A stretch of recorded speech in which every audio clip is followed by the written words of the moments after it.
আমরা এই সূরার আলোকে আজকে শোনার চেষ্টা করব যে জুমার দিনের জুমার সালাতের এত গুরুত্ব কেন। বিশ্বনবী জুমার দিনকে বলেছেন ঈদের দিন। কিসের দিন? কথা বলেন। আমাদের দুইটা ঈদ আছে না, ঈদুল ফিতর, ঈদুল আজহা। এর পাশাপাশি জুমার দিনকেও বিশ্বনবী সাল্লাল্লাহু আলাইহি ওয়াসাল্লাম বলেছেন হাদা ইয়াউমুল ঈদ, হাদা ইয়াউমুন জাআলাহুল্লাহু লাকুম ঈদান। তাবারানির হাদিস। বিশ্বনবী বলেছেন এটা এমন দিন যে দিনটাকে আল্লাহ তাআলা তোমাদের জন্য ঈদের দিন হিসেবে ঘোষণা দিয়েছেন। পড়েন আলহামদুলিল্লাহ। আল্লাহ তাআলার একটা বৈশিষ্ট্য হচ্ছে সুন্নাতুল্লাহি ফিত তাফদিল।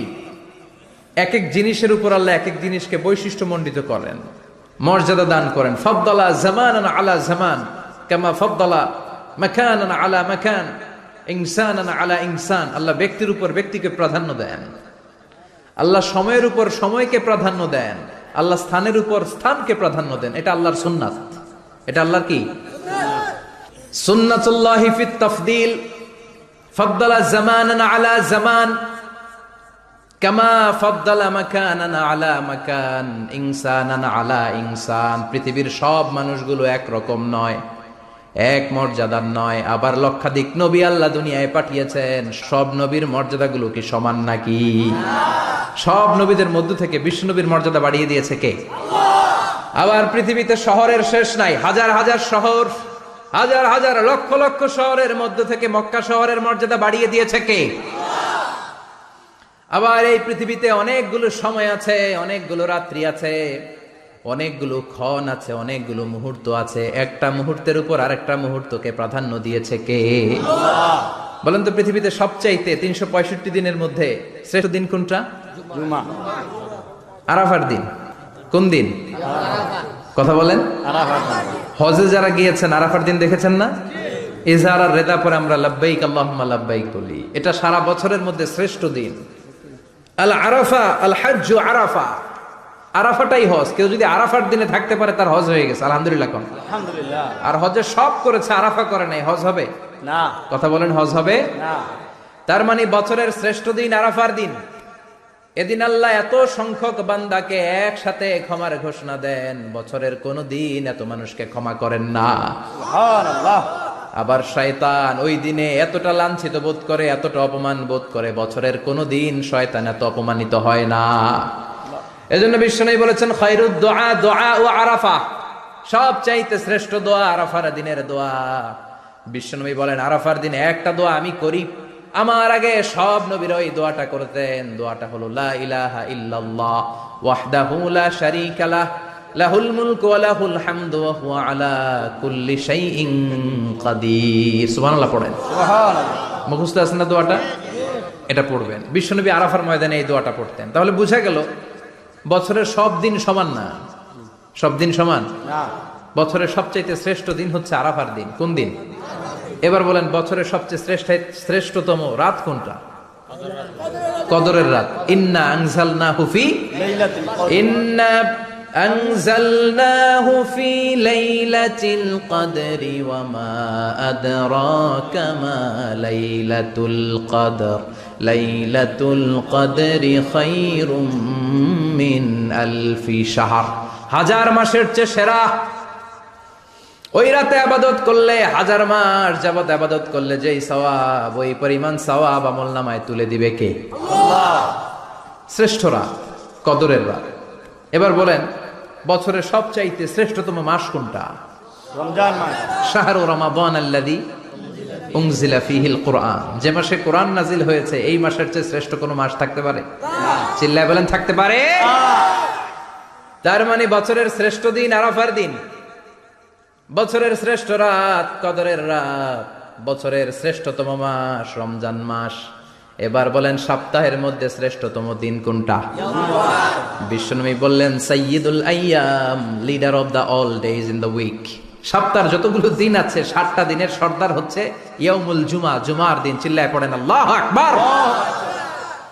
তার মানে বছরের শ্রেষ্ঠ দিন আরাফার দিন, বছরের শ্রেষ্ঠ রাত কদরের রাত, শ্রেষ্ঠ মাস রমজান মাস। আর 7 দিনের মধ্যে শ্রেষ্ঠতম দিন হচ্ছে জুমার দিন। কোন দিন? জুমার দিন। এই সূরাতুল জুমা নিয়ে আমরা কথা শুনবো ইনশাআল্লাহ। বলেন এটা সাধারণ দিন নয়। ফিহি খালাকাল্লাহু আদম কালকের এই দিনটায়, এই জুমার দিনে আল্লাহ তাআলা সাইয়েদনা আদম আলাইহিস সালামকে তৈরি করেছে। সুবহানাল্লাহ। বিশ্বনবী বলেন, লাম্মা খালাকাল্লাহু আদম ওয়া কানা তুলুহু 60 যিরাআন। আল্লাহ তাআলা যখন আদম আলাইহিস সালামকে তৈরি করলেন 60 হাত লম্বা করে তৈরি করলেন। সুবহানাল্লাহ। আর আমরাও যারা জান্নাতে ঢুকবো আমাদের আকৃতি থাকবে 60 হাত লম্বা। মজা করে সুবহানাল্লাহ পড়তে পারলেন না? আল্লাহ সাইয়েদনা আদমকে তৈরি করলেন এই জুমার দিনে। আবার সাইয়েদনা আদম আলাইহিস সালামকে পৃথিবীর বুকে তিনি পাঠিয়ে দিয়েছিলেন এই জুমার দিনে। সুবহানাল্লাহ। কুল নাহবিতু মিনহা জামিআ, ও Adam, go down with your wife, তোমার স্ত্রী হাওয়াকে নিয়ে পৃথিবীতে নামো। সাইয়েদনা আদম আলাইহিস সালামকে আল্লাহ তাআলা পাঠিয়েছিলেন শ্রীলঙ্কার একটা পাহাড়ে, অ্যাডামস পিক। ওখানে ঐতিহাসিকভাবে প্রমাণিত, এটা হাদিসে নেই, কুতুবুত তারিখে এসেছে। শ্রীলঙ্কায় একটা পাহাড় আছে, কলম্বো থেকে অনেক দূর। ওই পাহাড়ের চূড়ায় সাইয়েদনা আদম আলাইহিস সালামের ফুটপ্রিন্ট আছে। ফুটপ্রিন্ট মানে পায়ের ছাপ। সুবহানাল্লাহ পড়েন। সুবহানাল্লাহ। এটারে বলে ফিঙ্গারপ্রিন্ট। এটার কি বলে? পায়ের গুলারে একজনের আঙ্গুলের ছাপের সাথে একজনের আঙ্গুলের ছাপের মিল নাই। শুধু তাই না, আমার এই আঙ্গুলের সাথে এই আঙ্গুলের ছাপের কোনো মিল নাই। আয়াহসাবুল ইনসানু আল্লান নাজমা ইযামা বালা কাদিরিনা আলা আন নুসাউবিয়া বানানা। আল্লাহ বলেন, গোলাম, তুমি মনে করেছো তোমার হাড্ডি গুড্ডি পচে যাবে, তোমাকে আমি একত্রিত করে আবার বানাতে পারবো না? বানানো তো অনেক দূরের কথা, আমি তো তোমার আঙ্গুলের ছাপগুলো সংরক্ষণ করে রেখেছি। চিল্লায় পড়েন আল্লাহু আকবার। 1880 সালে স্যার ফ্রান্সিস গাল্টন নামে একজন বিজ্ঞানী, তিনি আবিষ্কার করেছেন যে আমাদের আঙ্গুলের ছাপগুলো আলাদা, ফিঙ্গারপ্রিন্ট আলাদা। এই 10টা আঙ্গুলের একটার সাথে আরেকটার কোনো মিল নাই। এই পৃথিবীতে যদি 600 কোটি মানুষ হয় তাহলে 6000 কোটি আঙ্গুল, একটা আঙ্গুলের সাথে আরেকটা আঙ্গুলের ছাপের মিল আছে? যারা সিগনেচার দিতে পারে না এরা কি দেয়? টিপসই দেয়। সুবহানাল্লাহ কোন? সুবহানাল্লাহ। কি ম্যাজিক আল্লাহ আঙ্গুলে রেখে দিয়েছে, একটা আঙ্গুলের ছাপের সাথে আরেকটা আঙ্গুলের ছাপের মিল নাই। এখন এই বায়োমেট্রিক অথেন্টিকেশনের জন্য অনেক জায়গায় দিতে হয়। ইমিগ্রেশন পাস করবেন, গিভ ইউর ফিঙ্গারপ্রিন্ট। ভিসা করবেন, Schengen visa, European visa, provide your fingerprint first. Canadian এম্বাসিতে গিয়েছিলাম, সব আঙ্গুলের আলাদা আলাদা ফিঙ্গারপ্রিন্ট রেখেছে। এখন এটা অথেন্টিকেশনের জন্য সিকিউরিটি পারপাস খুব গুরুত্বপূর্ণ। কিন্তু 1500 বছর আগে, 1880 মানে কি 200 বছর তো না, 200 বছর আগে বিজ্ঞানীরা আবিষ্কার করলো। 1500 বছর আগে সূরাতুল কিয়ামার ভিতরে ফিঙ্গারপ্রিন্টের কথা বলেছে কে? আল্লাহ। আর পায়েরটারে বলে ফুটপ্রিন্ট। এটা প্রাণীদের ক্ষেত্রে প্রযোজ্য, কারণ প্রাণীদের আঙ্গুল নাই, আছে? ওদের আছে পা। বাঘের কয় পা? কথা কয় না, 4 পা। বাঘের হাত কয়টা? হাত নাই, ওদের পা। ফলে ওদের ফুটপ্রিন্ট লাগে। সুন্দরবনে কয়টা বাঘ আছে এটার একটা হিসাব আছে। কি করে বলে, কেমন করে হিসাব করে? বাঘের কাছে যে গুনে, চেহারা তো একরকম, একটারে 3 বার গুনবে। কথা কন, কিভাবে গনে তাহলে? বাঘসুমারি হয় কিভাবে? ফুটপ্রিন্ট, পায়ের ছাপ। একটা বাঘের পায়ের ছাপের সাথে আরেকটা বাঘের পায়ের ছাপের কোনো মিল নাই। আবার কাবা ঘরের পাশে একটা ছোট্ট জায়গা আছে, এই জায়গার মধ্যে রব্বুল আলামিন সব নবীদের পিতা সাইয়েদনা ইব্রাহিম আলাইহিস সালামের ফুটপ্রিন্ট রেখে দিয়েছেন। ওয়াত্তাখিযু মিম মাকামি ইব্রাহিম মুসাল্লা, সাইয়েদনা ইব্রাহিমের দাঁড়ানোর জায়গায় তোমরা নামাজের জায়গা করে নাও। আল্লাহু আকবার। সাইয়েদনা ইব্রাহিম আলাইহিস সালামের পায়ের ছাপ আছে কিন্তু মাকাম ইব্রাহিম। আর সাইয়েদনা আদম আলাইহিস সালামের পায়ের ছাপ আছে অ্যাডামস পিকে, শ্রীলঙ্কার ওই পাহাড়ে। তো যেদিন আদম আলাইহিস সালামকে আল্লাহ ওখানে পাঠিয়ে দিয়েছিলেন ওই দিনটা ছিল জুমার দিন। সুবহানাল্লাহ নাই? সুবহানাল্লাহ। সুবহানাল্লাহ বাড়িতে যায় বলেন, সুবহানাল্লাহ। চিল্লায় পড়েন আল্লাহু আকবার। এরপরে সাইয়েদনা আদমকে পাঠানো হলো শ্রীলঙ্কায়। সাইয়্যিদাতুনা হাওয়া আলাইহাস সালামকে পাঠিয়ে দেয়া হলো সৌদি আরবের জেদ্দা শহরে। আরবিতে জেদ্দা বা জাদ্দা মানে দাদি। হাওয়া আলাইহাস সালাম আমাদের সবার দাদি, ঠিক কিনা? ওনার নামে এই শহরের নাম। বছরের পর বছর সাইয়েদনা আদম আলাইহিস সালাম এবং হাওয়া আলাইহাস সালাম আল্লাহর কাছে ক্ষমা চাইলেন, আল্লাহ ভুল করে নিষিদ্ধ গাছের ফল খেয়েছি, তুমি মাফ করে দাও।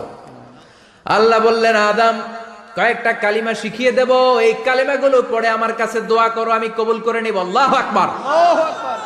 আল্লাহ শিখিয়ে দিলেন আর বললেন, আদম পড়া, রাব্বানা যালামনা আনফুসানা ওয়া ইল্লাম তাগফির লানা ওয়া তারহামনা লানাকুনান্না মিনাল খাসিরিন। ও আল্লাহ, জুলুম করেছি নাফসের উপর, ভুল করেছি, অন্যায় করেছি, আপনি যদি ক্ষমা না করে দেন আমরা শেষ হয়ে যাব, আমরা হালাক হয়ে যাব, ক্ষতিগ্রস্তদের মধ্যে শামিল হয়ে যাব। ঠিক কিনা? আল্লাহ সাইয়েদনা আদম আলাইহিস সালামের তওবা কবুল করলেন। উনার কাজ হচ্ছে তওবা কবুল করা, আমাদের কাজ গুনাহ করা, শয়তানের কাজ ওয়াসওয়াসা দেওয়া, আল্লাহর কাজ খালি মাফ করা। আল্লাহ সুবহানাল্লাহ পড়বেন না? তাকাব্বালাল্লাহু তাওবাতা আদম ফি ইয়াউমিল জুমআহ। আল্লাহ যেদিন আদম আলাইহিস সালামের তাওবা যে কবুল করছেন, ঘোষণা দিয়েছেন, এই ঘোষণাটা ছিল জুমার দিনের ঘোষণা। আবার সাইয়েদনা আদমকে যেদিন রূহ কবজ করে আবার নিয়ে যাওয়া হয়, ওই দিনটাও ছিল জুমার দিন। পড়েন সুবহানাল্লাহ। পৃথিবীতে একজন মানুষই শুধু জানতেন যে তিনি পৃথিবীতে কতদিন বাঁচবেন, সেটা হচ্ছে সাইয়েদনা আদম আলাইহিস সালাম। ওনাকে বলে দেয়া হয়েছিল উমরুকা আলফু সানা, তুমি পৃথিবীতে বাঁচবে 1000 বছর। কয় বছর? সাইয়েদনা আদমের সামনে অনেকগুলো রূহ রাখা হলো।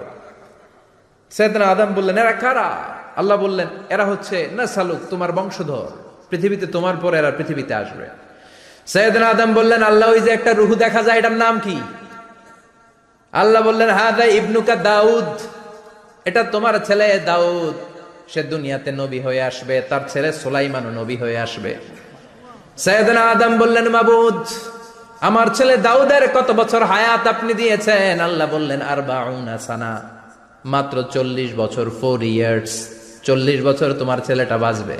ও আল্লাহ, আমি বাঁচবো কয় বছর? তুমি বাঁচবা 1000 বছর। সুবহানাল্লাহ। সাইয়েদনা আদম বললেন, মাবুদ, এত ফুটফুটে সুন্দর আমার ছেলে দাউদ, মাত্র 40 বছর দিলেন কেন? জিদ মিন উমরিহি, বাড়ায়া দেন। কি করেন? সুপারিশ করতেছে পোলার লাইগা কে? বাবা। আল্লাহ আপনি বাড়ায়া দেন। আল্লাহকে বাড়ানো যাবে না, লেখা হয়ে গেছে। রুফিআতিল আকলাম ওয়া জাফফাতিস সুহুফ, কলম তুলে নেওয়া হয়েছে আর কালি শুকায় গেছে, আর কিছু করা যাবে? সাইয়েদনা আদম বললেন, মাবুদ, আমার 1000 বছর কেন দিলেন? আমার এই সুন্দর ফুটফুটে ছেলেটারে মাত্র শুধুমাত্র 40 বছর কেন দিলেন? ও মাবুদ, আমার 1000 বছরের দরকার নাই, আমার 1000 বছর থেকে 60 বছর আমি আমার ছেলেরে দিয়ে দিলাম। দাউদ আলাইহিস সালাম বাঁচবে 40 বছর, তো বাপ আদম যদি আরো 60 দেয়, 40 আর 60 মিলে কত হয়? 100।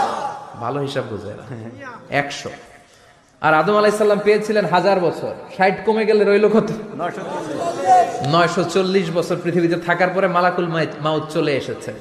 কারণ এটা on time, the death will come on time, it never late, কখনো দেরি হয় না।